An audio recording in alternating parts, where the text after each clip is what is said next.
Hello lovelies, welcome back to my channel. तो last part में हमने देखा था कि विंग और वांगजी के बीच में बहसबाजी हो रही थी। विंग जो कि गुस्से में आकर के रूम में हेडफोन लगा के म्यूजिक सुनते हुए सो गया था। वहीं वांगजी डोर ओपन करने का ट्राई कर रहा था, बट डोर खुल नहीं रहा था बिकॉज विंग ने डोर को अच्छे से लॉक कर दिया हुआ था। वहीं वांगजी को अब थोड़ा सा गिल्ट फील हो रहा था क्योंकि उसने अनजाने में इसे पर विंग को बहुत ज़्यादा हर्ट कर दिया था उसकी बातें ना मान करके। अब पता नहीं विंग उसके साथ में क्या करने वाला था, जो कि वांगजी को बिल्कुल भी अच्छा नहीं लग रहा था। देन वो काउच पे ही आके लेट जाता है और इसी के बारे में वो सोच रहा होता है। तो जो लोग भी मेरे चैनल पे नया विजिट कर रहे हो, प्लीज़ मेरे चैनल को सब्सक्राइब कर दो, लाइक कर दो और एक कमेंट तो ज़रूर करो यार। और जो लोग भी नए विजिट कर रहे हो, प्लीज़ यार सब्सक्राइब करो। तो फिर में आगे बढ़ते हैं। अब मॉर्निंग का टाइम हो गया था। विंग अपनी डेली रूटीन के हिसाब से उठ जाता है। फ्रेशन अप होने के बाद वो किचन में आता है। किचन में जाने से पहले वो जब हॉल में देखता है एक नज़र दौड़ा के, क्योंकि वांगजी तो घर में रूम में आया ही नहीं था, तो वो देखता है कि वांगजी जो है वो काउच पर लेटा हुआ है और सो रहा है आराम से। वो ना चाहते हुए भी उसके पास जाता है और उसे देख रहा होता है खड़ा खड़ा वहाँ पे। फिर पता नहीं उसे क्या होता है, फिर वहाँ से वो सीधे किचन में चला आता है एंड देन दोनों के लिए वो ब्रेकफास्ट बनाता है। ब्रेकफास्ट बनाने के बाद वो वापस से अपने किचन रूम में आता है, बेडरूम में। तब तक जो वांगजी था वो नहा चुका था और नहाने के बाद वो ड्रेसन अप हो रहा था। तो वो भी टाल उठाता है एंड टाल उठा कर सीधे वॉशरूम में चला जाता है नहाने के लिए, क्योंकि उसे भी जाना था, क्योंकि उसे ऑक्शन की बहुत सारी तैयारियाँ करनी थी। एंड देन वो वहाँ जा कर के वो अपना सावर वावर लेता है एंड बाहर आता है तो देखता है कि वांगजी अभी भी ड्रेसिंग के पास ही खड़ा है और वो जानबूझ के लेट हो रहा था।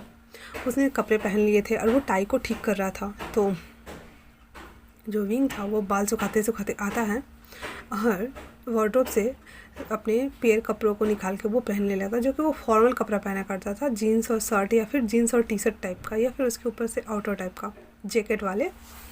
तो वो उसी में से एक चूज़ करता है और उसे पहनने लगता है। तो वांगजी उसके पास आकर कहता है विंग। तो विंग ना मुंडी घुमा लेता है दूसरी तरफ और वो पहनना स्टार्ट कर देता है। अपने शर्ट्स को वो बटन लगा रहा होता है। तो वांगजी वापस से कहता है विंग। विंग कुछ भी नहीं बोलता और चुपचाप अपना काम कर रहा होता है। तो वांगजी से अब रहा नहीं जा रहा था, तो वो विंग को वैसे ही हक कर लेता है सच के ऊपर से ही, और जो कि उसने फुल बटन लगाए नहीं थे तो उसके चेस्ट को वो ग्रैब कर रहा होता है। कहता है विंग प्लीज़ मुझसे बात करो। तो विंग कुछ भी नहीं बोलता और साइलेंट एकदम खड़ा था, मतलब न हिल रहा था ना डुल रहा था, कुछ नहीं, कुछ बोल ही नहीं रहा था, कोई इमोशन बाहर ला ही नहीं रहा था वो। तो वांगजी को बिल्कुल अच्छा नहीं लग रहा था। तो वो कहता है आई एम सॉरी। तो विंग को थोड़ा आश्चर्य लग रहा था, बट फिर भी वो चुप रहता है। तो वो जो था, जस्ट अभी जो विंग नहा के आया था तो उसकी बालों से शैम्पू की और बॉडी से जो साबुन की स्मेल होती है ना वो आ रही थी।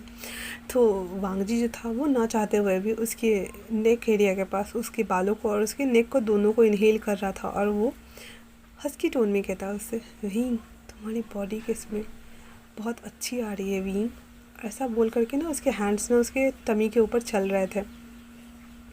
विंग और वो दोनों जो कि मतलब अराउज्ड होने ही वाले थे। तो विंग मतलब झटके के साथ ही वांगजी के हैंड्स को हटाता और कहता है ब्रेकफास्ट रेडी कर दिया है और मुझे भी रेडी होना है, तो तुम बाहर जाओ।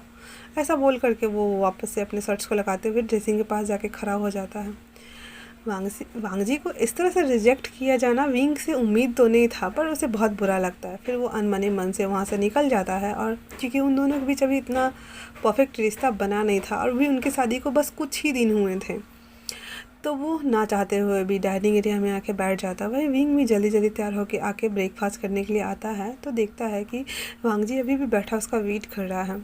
तो वो फिर अपना प्लेट निकाल करके वो खाना स्टार्ट कर देता है। तो वांगजी को फिर से थोड़ा बुरा लगता है, क्योंकि उसने इस बार विंग ने उसे दिया भी नहीं खाने के लिए और वो खुद ही खा रहा है। फिर वो ना चाहते हुए भी अपना प्लेट उठाता है एंड ब्रेकफास्ट करना स्टार्ट कर देता है। वो कॉन्वर्सेशन स्टार्ट तो करना चाहता था, बट क्या उसे पता नहीं चल रहा था। फिर दोनों साइलेंट वॉर के जैसे ही खाना खाते हैं एंड दोनों अपने काम के लिए निकल जाते हैं। विंग को तो थोड़ा अच्छा लग रहा था, क्योंकि वांगजी ने जिस तरह से उसे हक किया था, मतलब वो प्रिटेंड कर रहा था कि उसे गुस्सा आ रहा है, बट उसे अच्छा लग रहा था। वहीं वांगजी तो पूरा पूरा का पूरा फ्रस्ट्रेट हो चुका था कि ये मान क्यों नहीं रहा और इसे मैं कैसे मनाऊँ। अब वो ऑफिस आकर न्यू संग से कहता है कि किसी को कैसे मनाते हैं। तो न्यू संग कहता है, ओ बॉस क्या हुआ। क्या आपके हस्बैंड नहीं मान रहे हैं? ज़रूर आपने ही कोई कांड किया होगा। तो वांग जी उसे गुस्से से घूरते हुए कहता है, तुम्हें क्यों लगता है कि हर बार मैं ही कांड करता हूँ? क्या वो नहीं कर सकता? तो इस पे नीहा सिंह कहता है, बॉस आपके कूल लुक के देख के तो यही लगेगा ना कि आप बहुत कूल हो, तो किसी को भी लगेगा कि आप ही उनके साथ में एरोगेंट बिहेव किए होंगे, तो गलती भी तो आप ही की होगी ना। वांग जी गुस्से में दांत पीसते हुए कहता है, जाओ और एक बुके बनवा के लाओ, यहाँ से दफ़ा हो अभी। और सब बोल करके उसे भगा देता है और फिर वो एक लंबी सांस लेने के बाद अपने काम करने में जुट जाता है। नीहा सिंह भी चला जाता है बुके लाने के लिए। वहीं विंग अपने वही जो उसका शोरूम था कार का, गैरेज वाला, वहाँ आता है और बाकी सभी चीज़ों को वो जो देख लेता है। ठीक है, उसके बाद वो ऑक्शन वाले एरिया की ओर सभी चीज़ों को लेके निकल जाता है, क्योंकि उसे वहाँ सेट भी तो करना था। फिर वहाँ आने के बाद वो सभी चीज़ों को सेट करने में लग जाता है, मतलब सबको बता रहा था इसको यहाँ पे सेट करना है, इसको यहाँ पे सेट करना है, क्योंकि बहुत बड़े बिजनेसमैन सब और बाहर के बहुत सारे लोग सब आके उन सभी चीज़ों को देखने वाले थे, जो कि उसकी आइडेंटिटी मिस्टर एक्स के नाम से थी। और वो सबके सामने कभी रिवील नहीं होता था। उसका पीए कम, फ्रेंड कम, बॉडीगार्ड कम जो था, वो सभी चीज़ों को हैंडल करता था। तो वो उसी के हवाले करके और एक कोने में जाके वो बैठ जाता है और सभी चीज़ों को होता हुआ देख रहा था। फिर वो अपने लैपटॉप पे कुछ डिज़ाइंस को बना रहा होता है ताकि उसे बाद में वो प्रिपेयर करवा सके। तो अपने काम में लग जाता है और कुछ रेसिंग ट्रैक की कार्स जो उसने 2 आए हुए थे, तो उसने बहुत सारे खामियां निकाली हुई थी, तो उन सभी पे वो वॉक करने में लग जाता है एक साइड जा कर के। और बीच बीच में उसका जो पीए था वो उसके लिए कॉफ़ी, पानी जो भी वो मांगता था उस ऑर्डर को पूरा करता था। ऐसे करते करते दोनों का अपना शेड्यूल जो था वो शाम में बीत जाता है। विंग को जो कि अभी भी बहुत काम करना था, तो वो काम कर ही रहा था। वांग जी अपना डेली के हिसाब से काम करके 7:30 बजे तक जब घर आता है तो देखता है कि लाइट्स फिर से ऑफ, विंग भी ऑफ, मतलब गायब, घर में नहीं है। तो वो कहता है, आज फिर तुम लेट हो विंग। और ऐसा बोल करके वो अपना बैग वहीं पटकता है एंड देन गुस्से में तमतमाते हुए कार की चाबी उठाता है और क्लब की ओर निकल जाता है। और वहाँ जा कर के वो मतलब ड्रिंक करने लगता है। ड्रिंक कर रहा था तो बहुत सारी लड़कियां थी उसके पास आके उसे सेड्यूस करने का ट्राई कर रही थी, बट वांग जी था, उसे किसी में इंटरेस्ट ही नहीं आ रहा था। तभी वो वहाँ पे रोज़ आती है और वहाँ एक ड्रिंक बेटर को बोलती है कि ये वाला ड्रिंक, इस जो इसके हैंड्स में ड्रिंक था वैसा ही ड्रिंक वो वांग जी को भी दे। और वो उसे इशारा कर देती है इसमें कुछ मिलाने के लिए। तो विंग भी हमारा कम थोड़ी था, वो भी सॉरी वांग जी। तो पहले तो वो मना करता है, फिर रोज़ उसे मतलब भड़काते हुए कहती है, मैं तुम्हारी चाइल्डहुड फ्रेंड हूँ वांग जी, और मैं तुम्हें लाइक भी करती हूँ, और देखो तुम आज सिंगल यहाँ पे ड्रिंक करने आए हो, तुम्हारा हस्बैंड कहाँ है। मतलब वो विंग के खिलाफ उसे उल्टा सीधा भड़का रही थी, जो कि वो पहले से ही बहुत ज़्यादा अपसेट था। तो उसकी बकवास बात सुनने से अच्छा समझता है कि वो ड्रिंक को उठा करके पी जाए। तो वो जो ड्रिंक ऑर्डर की हुई थी रोज़, वो उसे उठा करके वो पी जाता है और पीने के बाद वो उसे ग्लास पटक देता है और वहाँ से जाने लगता है। वो जैसे ही वहाँ से निकलता है उसे थोड़ा सा डिजीनेस जैसा फील हो रहा था, क्योंकि वो उसे बच के भागना चाहता था, बट यहाँ उल्टा हो रहा था, वो चल भी नहीं पा रहा था और हर चीज़ को वो पकड़ पकड़ के चल रहा था। तभी वो जो रोज़ थी वो किसी को इशारा करती है कि इसे कमरे में लेके चलो, और वो वहाँ पे उसके पीछे पीछे आ रही होती है। वांग जी को कमरे में लाने के बाद पटक दिया जाता है एंड वो दोनों गार्ड वहाँ से भाग जाते हैं, सिक्योरिटी गार्ड। एंड रोज़ वहाँ आती है और बड़े स्टाइल से पहले वांग जी को देखती है, फिर उसके पास आकर के उसके बगल में बैठते हुए उसकी मुंडी पे से हाथ फेराते हुए कहती है, तो फाइनली आज तो मेरे हाथ लग ही गए। आज रात 1 नाइट स्पेंड करने के बाद मेरी लाइफ पूरी तरीके से बदल जाएगी और तुम्हें तो उसे डिवोर्स देना ही पड़ेगा वांग जी। और ऐसा बोल करके वो जो वांग जी ने ओवरकोट पहना हुआ था उसे वो उतारने लगती है, जो कि वांग जी फुल ऑन हैवी था, तो वो उसे होगा क्या नहीं ना, बट फिर भी वो ट्राई कर रही होती है।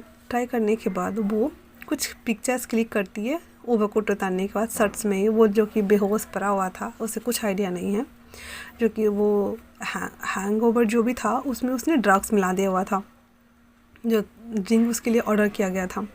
पिक्चर लेने के बाद वो भी पहले तो उसके भाई ले यंग को सेंड कर देती है एंड देन फिर वो उसके शर्ट्स को अनबटन करने लगती है। ले यंग भी कम चालाक लोमड़ी नहीं था, वो जो पिक्चर आया था वो विंग को वो फॉरवर्ड कर देता है। विंग तो भाई साहब इतना गुस्सा था पिक्चर देखने के बाद, वो फटाक से अपने पीओ को बोलता है जल्दी से मुझे वहाँ लेके चलो, क्योंकि जो भी है वो विंग का हस्बैंड था, तो वो कैसे अपने हस्बैंड को किसी जलपरी के हाथ में जाने दे। तो जो कि उसकी जो ऑफिस और उस क्लब की दूरी लगभग 10 मिनट की दूरी पर ही थी। तो वो कहता है कि मैंने कहा जल्दी चलो। तो कहता क्या बॉस कुछ हुआ है? तो कहता हाँ बहुत कुछ होने वाला है अगर हम टाइम पे ना पहुँचे तो। फिर वो दोनों वहाँ से निकलते हैं, जो कि अभी भी रोज़ जो थी वो शर्ट खोलने में मशक्क़त कर रही थी, पर जैसे तैसे करके वो शर्ट तो खोल लेती है और खोल के बट उसके बाजू से निकाले कैसे, क्योंकि इस वजह से तो उसे वांगजी को उठाना पड़ता। वांगजी को भी जो वो ड्रग्स का नशा चढ़ रहा था, तो उसे ना अपनी बॉडी में बहुत ज़्यादा हॉट फील हो रही थी। तो वो रोज़ को अपने से ऊपर जो थी मतलब बैठे हुए थे तो उसको अपने नीचे फ्लिप करता है एंड देन उसके बॉडी को इनहेल करने लगता है। वो अपने आप को पूरा कंट्रोल कर रहा था कि वो उसके साथ कुछ गलत ना करे। वो खुद को मतलब रोकने का पूरा ट्राई कर रहा था, बट जो ड्रग्स थी वो जो थी वो बहुत ज़्यादा ओवर काम कर रही थी, और वो ना चाहते हुए भी उसकी बॉडी को मतलब अभी उसने कुछ स्टार्ट नहीं किया था, बस उसके शोल्डर को वो ग्रैब किए जा रहा था और उसे गुस्से में दांत पीसते हुए कहता है तुम कौन हो? जो कि वो ड्रग की वजह से उसे कुछ समझ भी नहीं आ रहा था कि उसके सामने कौन है। तो रोज़ सरकास्टली हंसते हुए कहती है आज के बाद तुम मेरे हो जाओगे वांगजी। और ऐसा बोल करके वो जैसे ही वांगजी को किस करने वाली होती तैसे ही डोर ओपन होता है फटाक से। एक दया के जैसे स्टाइल में वो जो पिए था वो उस गेट को तोड़ ही डालता है और वो जल्दी से अंदर आता है। फिर दोनों मिल करके वांगजी को उसके ऊपर से हटाते हैं और विंग भी उठ के खड़ी हो जाती है और अपने ड्रेस को ठीक करते हुए कहती देखा तुमने, तुम्हारा हस्बैंड मुझे अभी भी लाइक करता है, इसलिए तो वो मेरे साथ यहाँ इस कमरे में है। इतना सुनना था कि भाई साहब विंग का पारा तो नीचे से ऊपर पूरा चढ़ गया था और वो एकदम गुस्से में तमतमाते हुए उसके पास आता है, एक जोरदार थप्पड़ मारता है। उसे कहता है मेरे हस्बैंड से दूर रहो वरना मैं तुम्हारा वो हाल करूँगा तुम सोच भी नहीं सकती हो। तो थप्पड़ खाने के बाद भी उसका जी कहाँ भरा था। वो वापस से उसे टॉन्ट मारते हुए कहती है तो क्या करोगे तुम देख लेना, मैं तुम्हारे हस्बैंड को तुमसे छीन के रहूँगी और तुम्हें तो डिवोर्स देना ही होगा। इतना सुनना था कि भाई साहब विंग तो उसका गला दबा लेता है और गला दबाते ही कहता है क्या कहा तुमने? डिवोर्स? सपने में? मैं कभी नहीं देने वाला डिवोर्स वांगजी को, अगर वांगजी भी चाहे तब भी नहीं। और इतना बोल करके उसे धक्का मार देता है और वो दोबारा से फर्श पे जाके गिरती है। करा ली बेइज्जती अपनी दोबारी, अब चल निकल ले यहाँ से। उसके बाद वो फिर खड़ी होती है और वो अपने पीओ को इशारा करता है कि इसे बाहर ले जाके फेंको। तो फिर विंग उस बॉडीगार्ड के पास आता है और वो वांगजी को खुद को संभालता है और कहता है इसे यहाँ से बाहर निकालो और डोर को लॉक करो, अब जब तक मैं ना कहूँ तब तक यहाँ किसी को आने मत देना। तो वो जो पिए था वो भी हाँ में मुंडी हिलाता है एंड चला जाता है। और इधर वांगजी जो कि उसके ऊपर ड्रग्स का पूरा नशा चढ़ा हुआ था, तो वो उसे समझ नहीं आ रहा था कि सामने लड़की है या लड़का है, कौन है। वो विंग को सीधे ले जा कर के बेड पे पुश करता है एंड वो उसको रफली किस करना स्टार्ट कर देता है, जो कि वो अभी वेल प्रिपेयर नहीं था विंग। तो वो उसे मना करते हुए कहता है ये क्या कर रहे हो वांगजी, स्टॉप। तो वांगजी कहता है I can't stop it now. और वो वापस से कहता है wing I am really sorry ना विंग, आई एम सॉरी। और वो किस भी किए जा रहा था एंड वो बोले भी जा रहा था। ये सुन के विंग को बड़ा अच्छा लग रहा था, बट फिर वो सोचता है कि तुम अभी नशे में हो तो मेरा नाम ले रहे हो, बट अगर मेरी जगह कोई और होता था क्या तुम उसके साथ भी यही करते? ये सोच के उसे बहुत गुस्सा आ रहा था, बट जो वांगजी भी कर रहा था उसे करने दे रहा था, क्योंकि वो खुद उसकी बॉडी उसकी टच से रिएक्ट हो रही थी और वांगजी उसके पूरे बॉडी को पैशनेटली टच किए ही जा रहा था। वो बहुत रफली उसके हर बॉडी पार्ट से बाइट किए जा रहा था, सक किए जा रहा था, लिक किए जा रहा था। फिर जल्दी जो उसके शर्ट्स मतलब बटन्स तो खुले हुए थे बट वो उतारा नहीं था, वो उतार के फेंक देता है एंड देन वो विंग के भी शर्ट्स को अनबटन कर देता है एंड देन उसको भी उतार के फेंक देता है। फिर वो दोनों सेटिंग मतलब बेड पे सेटिंग पोजीशन में बैठ जाते हैं और वांगजी विंग को अपनी गोद की ओर खींचते हुए उसके जो निपल्स थे उसे पहले ग्रैब करता है एंड देन फिर वाइट करके उसे लिक करने लगता है। उसे इस तरह से सक कर रहा था मानो वो सच में उसे निचोड़ डालेगा नींबू के जैसे, जिसके कारण विंग की पूरी बॉडी एकदम फायरलेसली हॉट हो रही थी और वो बस स्वीट सा मॉर्निंग साउंड्स निकाले जा रहा था। एंड देन उसके बाद वो दूसरे निपल्स के साथ भी ऐसा ही करता है। फिर उसके स्टमक एरिया पे हैंड से ग्रैब करता है, देन वहाँ पे बाइट करना स्टार्ट करता है। तो विंग बस ओनली फॉर उसके शोल्डर्स को ग्रैब किए हुए उसे वो करने दे रहा था, और वो उसके साथ वो मेल्ट होता जा रहा था, स्वीट स्वीट सा मॉर्निंग साउंड्स निकाल रहा था। उसके बाद वांग जी विंग को बेड पे पटक देता है। उसके बाद फिर उसके पैंट्स को खोल के बाहर निकालता है, जो कि वो दोनों पहले ही एक बार मतलब हॉट नाइट बिता चुके थे, तो विंग साई फील नहीं कर रहा था, जो कि वो ऑलरेडी बोल्ड तो था ही अपने नेचर वाइज। तो वो फिर अपने आप ही पैर को स्पेड करता है। वांग जी एक प्यारी से स्माइल देते हुए उसके जो हार्ड कॉक थे उसे अपने हैंड्स में लेता है, एंड देन उसे वो टच करना स्टार्ट कर देता है, स्क्यूज करना स्टार्ट कर देता है, और विंग बेडशीट को ग्रैब किए बस स्वीट स्वीट से मॉर्निंग साउंड्स के निकाले जा रहा था। उसके बाद वांग जी उसके हाथ को अपने मुंह में लेता है और उसे बहुत अच्छे से अपने अंदर स्टॉक कराने लगता है, जिसके कारण विंग फुल टू एक्साइटेड हो गया था, और उसका तो कंट्रोल पूरा ख़त्म ही था, और वो बस वांग जी को बोल रहा था आई एम कमिंग वांग जी। तो वांग जी कहता है नो बीट, और फिर वो जल्दी से विंग को उठा के बैठाता है, एंड देन वो अपने पैंट्स को खोलता है, फिर अपने हाथ को विंग के मुंह के अंदर डाल देता है, कहता है स्टॉप ना। फिर विंग भी वैसा ही करता है, वो वांग जी के हाथ को अपने मुंह में लेके स्टॉक करना स्टार्ट कर देता है, जितना जोर हो सके। वांग जी जो था उसे झटके पे झटके दिए जा रहा था उसके मुंह के अंदर ही, और विंग भी उसे पैशनेटली किए जा रहा था। फिर वांग जी बोलता है I am coming to wing. फिर वो जल्दी जल्दी से विंग जो था वो वांग जी के हाथ को ग्रैब किए हुए था, और वांग जी विंग के हाथ को ग्रैब किए हुए था, और फिर वो दोनों एक साथ ही प्रीकम पे आते हैं। जब उन लोगों का वैसे हो जाता है, उसके बाद वो वापस से जो वांग जी था वो विंग को फिर से पैशनेटली किस करना स्टार्ट कर देता है, और अब की बार उसके दोनों हैंड्स को ऊपर की तरफ पिन कर देता है, और उसके ऊपर फुल टू अपनी बॉडी से प्रेस किए हुए जा रहा था। उसके नेक के पास उसे बाइट कर रहा था, सक कर रहा था, उसके लब्स को, उसके फुल टू बॉडी को वो मतलब स्कैन कर रहा था, ग्रैब कर रहा था, सक कर रहा था, एंड फिर वैसे ही अपने हैंड्स को फहराते फहराते वो दोनों पैर को विंग के अलग करता है, एंड देन फिर अपने प्राइवेट पार्ट को जो हार्ड को उसके बट होल के इंसर्ट कराता है, और फिर उसके बाद वो अपने मूवमेंट को बहुत ही ज़्यादा हार्डर फास्टर स्ट्रोक पर स्ट्रोक दिए जा रहा था, और विंग भी इसे फुल टू एंजॉय कर रहा था।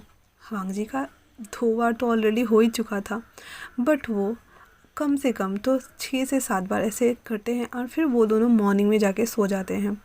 अब मॉर्निंग के टाइम में जब वांग जी की नींद खुलती है तो पहले तो वो देखता है कि वो अपने बेडरूम में नहीं है, फिर उसे रात का याद आता है कि रोज़ ने उसे ड्रिंक ऑफ़र किया था, तो वो पहले तो पूरा शौक कि कहीं वो रोज़ के साथ में तो नहीं है।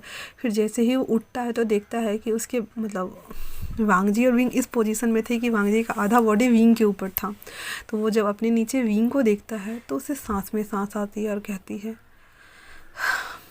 विंग इस बार भी तुमने मुझे बचा लिया। फिर वो सॉफ्ट सा स्माइल करता है उसे देख के और कहता है क्या तुमने मुझे माफ़ कर दिया। वो खुश हो रहा था। फिर वो उसके माथे पे किस करता है, एंड किस करने के साथ दोनों एक दूसरे को कडल करते हुए वापस से सो जाते हैं। अब तो ये नेक्स्ट ही पता चलेगा कि विंग उठने के बाद वांग जी के साथ क्या करने वाला है। तब तक के लिए आप लोग को कैसा लगा ये हॉट सा पार्ट मुझे कमेंट्स करके ज़रूर बताना, ओके। और अगर जो लोग भी नए आ रहे हो यार प्लीज़ मेरे चैनल को सब्सक्राइब कर दो। क्या आप लोग नहीं चाहते कि ये 1K से ऊपर जाए? ये 1K भी नहीं हो रहा है। मैंने अपने फर्स्ट वाले चैनल पे बहुत जल्दी सब्सक्राइबर गेन किया था, बट ये तो बहुत धीरे जा रहा है। प्लीज़ जो भी नए आ रहे हो प्लीज़ सब्सक्राइब करो, कमेंट्स करो। Thanks for watching.